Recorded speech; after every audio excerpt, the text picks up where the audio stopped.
been working with a lot of buyers in the last few weeks.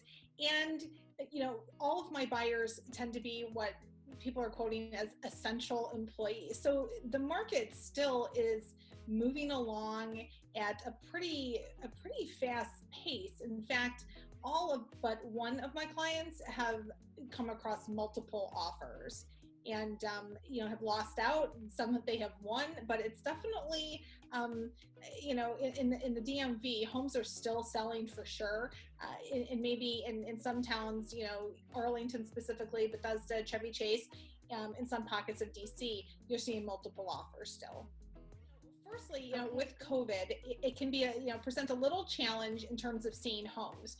So what I've done with many of my clients is we will do virtual tours, and they can be done one of two ways. One, I will either go to the property and do a FaceTime with them and walk them through and open doors and walk through the backyard and look in closets and drawers and everything like that, so they get a real feel for the home.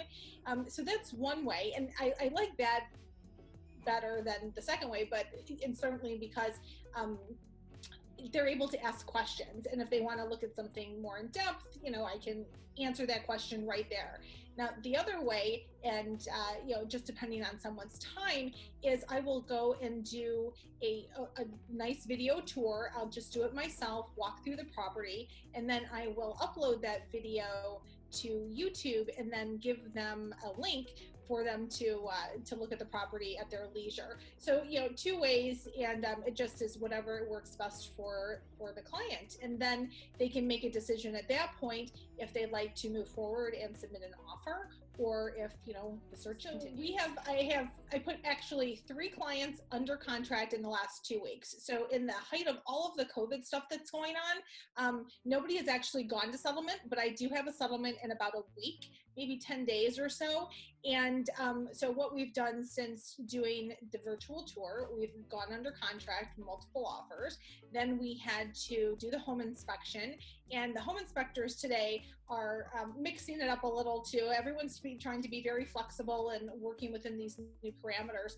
And in this particular instance, the inspector went to the property.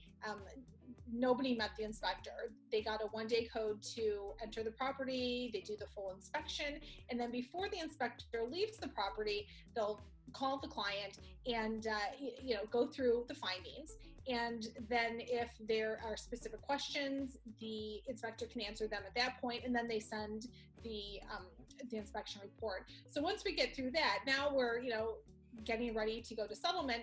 And even that's a little different these days, whereas it's not going to be the buyer and seller in the same room. And in fact, I've heard of some settlement companies actually doing their settlements in the car. So we're using one of Long & Foster's partners, RGS Title, and as I understand it, it will probably be at this point just a split settlement in that the seller and buyer will go in separately, and of course we'll have to keep the 6-foot difference, or distance, I should say.